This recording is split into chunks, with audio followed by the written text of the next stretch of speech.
Welcome to ADAVine tutorial 12 में हम C++ का एक मोस्ट इम्पोर्टेंट टॉपिक डिस्कस करेंगे which is an array.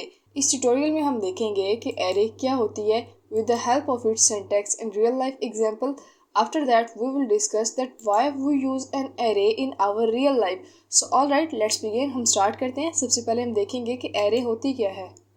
What is an array? An array is a collection of elements of the same data type. Array एक ऐसी data structure है जिसमें हम सेम टाइप के मल्टीपल एलिमेंट्स को एक ही वेरिएबल में स्टोर कर सकते हैं। Store multiple values in a single line, जैसे कि मल्टीपल वैल्यूज को एक ही वेरिएबल में स्टोर कर देती है, उसको हम एरे बोलते हैं। Elements are stored in a contiguous memory location, और ये एलिमेंट्स को मेमोरी में कॉन्टिगियसली स्टोर करती है, like without any gap side by side store करती है।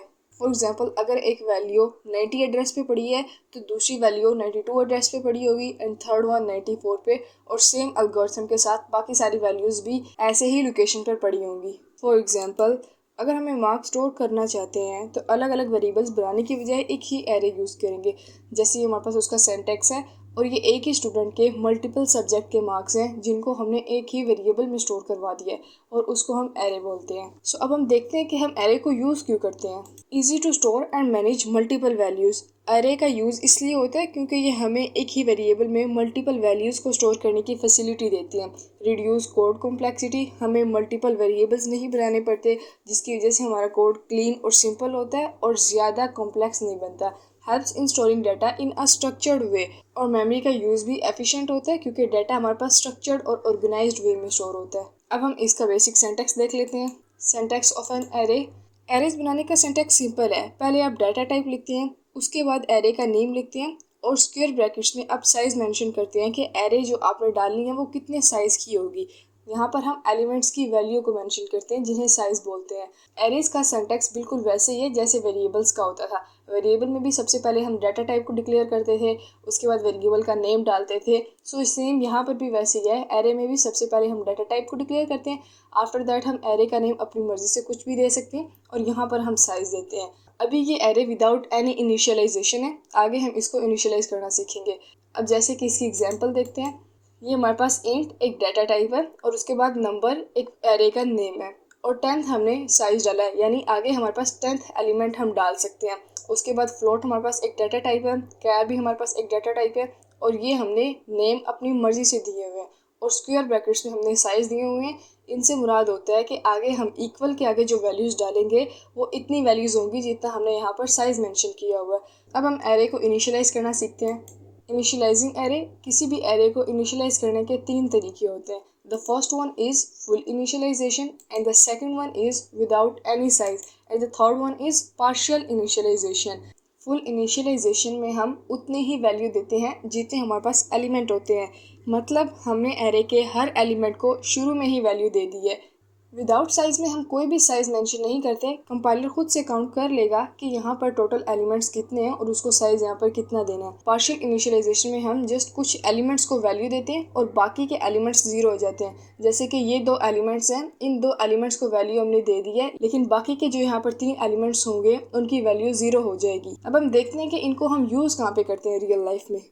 इमेजिन करें कि आपके 3 सब्जेक्ट हैं जो आपने यहाँ पर मेंशन कर दिए हैं, और उन तीनों के मार्क्स आप जानते हैं। सो इसलिए हमने यहाँ पे लिख दिया कि हमारे पास 3 वैल्यूज़ होंगी और 3 ही एलिमेंट्स होंगे। विदाउट साइज में आप सारे सब्जेक्ट के मार्क्स तो जानते हो, लेकिन आपको इससे कोई फ़र्क नहीं पड़ता कि आपके टोटल सब्जेक्ट हैं कितने। और यहाँ आपको पता हो कि आपके टोटल सब्जेक्ट 5 हैं, लेकिन आपको अभी तक जस्ट 2 सब्जेक्ट के मार्क्स पता चले और बाकी के सब्जेक्ट के मार्क्स आपको अभी पता नहीं चले। सो कंपाइलर उनको ज़ीरो लेगा। अब हम इसका प्रैक्टिकल करने के लिए अपने विजुअल स्टूडियो कोड पर चलते हैं। यहाँ सबसे पहले हम एक एरे बनाते हैं जिसमें सबसे पहले हमें डाटा टाइप को डिक्लेयर करना होता है, एंड उसके बाद हम कोई भी नेम दे सकते हैं। हम यहाँ पे दे देते हैं माय एरे, हमने नेम दे दिया है, और उसके बाद हम साइज़ मेंशन करते हैं। हम यहाँ पर साइज़ डाल देते हैं 4, और इक्वल में उसके बाद हम कर्ली ब्रेसेस लगाते हैं और यहाँ पर अपने 4 एलिमेंट्स को डालते हैं।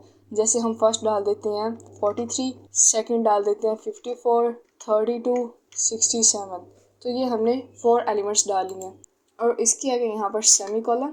अब नेक्स्ट हम देखेंगे कि ये एरे हमने जो बनाई है इसके इन एलिमेंट्स को हम कैसे एक्सेस कर सकते हैं। Accessing array element, index start from 0। Array के जो एलिमेंट होते हैं उनको एक्सेस करने के लिए हम इंडेक्स यूज़ करते हैं जो 0 से स्टार्ट होता है। जैसे कि यहाँ पर हम पहले एरे का नेम लिखते हैं सी आउट में और उसके बाद स्क्वायर ब्रैकेट्स में हम इंडेक्स मेंशन करते हैं कि आपको किस इंडेक्स पे पड़े हुए एलिमेंट को एक्सेस करना है। यहाँ मैंने एक एरे बनाया है मार्क्स 5 जिसमें 5 वैल्यूज दी हैं। मार्क्स 0 का मतलब है पहले एलिमेंट जो 90 है। मार्क्स 3 का मतलब है फोर्थ एलिमेंट जो कि 75 है। अगर हम किसी वैल्यू को चेंज करना चाहते हैं तो सिंपल उसका इंडेक्स लिख के न्यू वैल्यू साइन कर देंगे। जैसे मार्क्स स्क्वायर ब्रैकेट्स में 2 डालेंगे इक्वल 88 कर देंगे।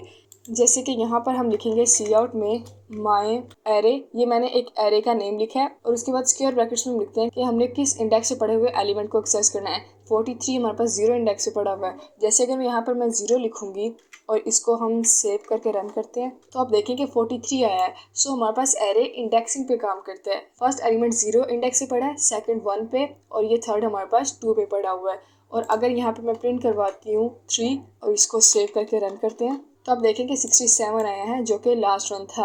अगर मुझे किसी भी एलिमेंट की वैल्यूज को बाद में चेंज करना पड़ जाता है तो सबसे पहले हम यहाँ पर अपने एरे का नेम लिखते हैं माई एरे और यहाँ पर हम इंडेक्सिंग मेंशन करते हैं कि 2 इंडेक्स पे जो एलिमेंट पड़ा है उसकी वैल्यू 88 हो जाए। और अब उसको यहाँ पर हम एक्सेस करके देख लेते हैं कि क्या वो वाकई चेंज हो गया है। इसको सेव करके रन करते हैं तो आप देखेंगे उसकी वैल्यू 88 आ रही है। सो ये हमारे पास था एक एरे जिसमें हमने देखा कि एरे को बनाने का सिंटैक्स ये होता है, सबसे पहले डाटा टाइप, उसके बाद एरे का नेम और उसके बाद हम साइज मेंशन करते हैं और फिर उसको इनिशियलाइज कर देते हैं। और एरे को एक्सेस करते हुए हम इंडेक्सिंग का यूज़ करते हैं जो कि 0 से स्टार्ट होती है। सबसे पहले एरे का नेम और उसके बाद हम इंडेक्स नंबर लिखते हैं। अगर हमें बाद में अपने किसी भी एलिमेंट की वैल्यूज को चेंज करना हो, 2 इंडेक्स पे पड़े हुए एलिमेंट की वैल्यू चेंज करनी है, तो इसके लिए सबसे पहले हम अपने एरे का नेम लिखेंगे, उसके बाद स्क्वायर ब्रैकेट्स में इंडेक्स मेंशन करते हैं कि 2 इंडेक्स पे पड़े हुए एलिमेंट की वैल्यू इस बार 88 हो जाए। तो वो हमारे पास चेंज होकर 88 हो जाती है। जब हमने उसको यहाँ पर चेक किया तो वो वाकई 88 बन चुकी थी। सो ये था हमारे पास एरे का पार्ट 1। नेक्स्ट एरे के पार्ट 2 में हम डायमेंशंस ऑफ एरे डिस्कस करेंगे। So stay tune and keep watching.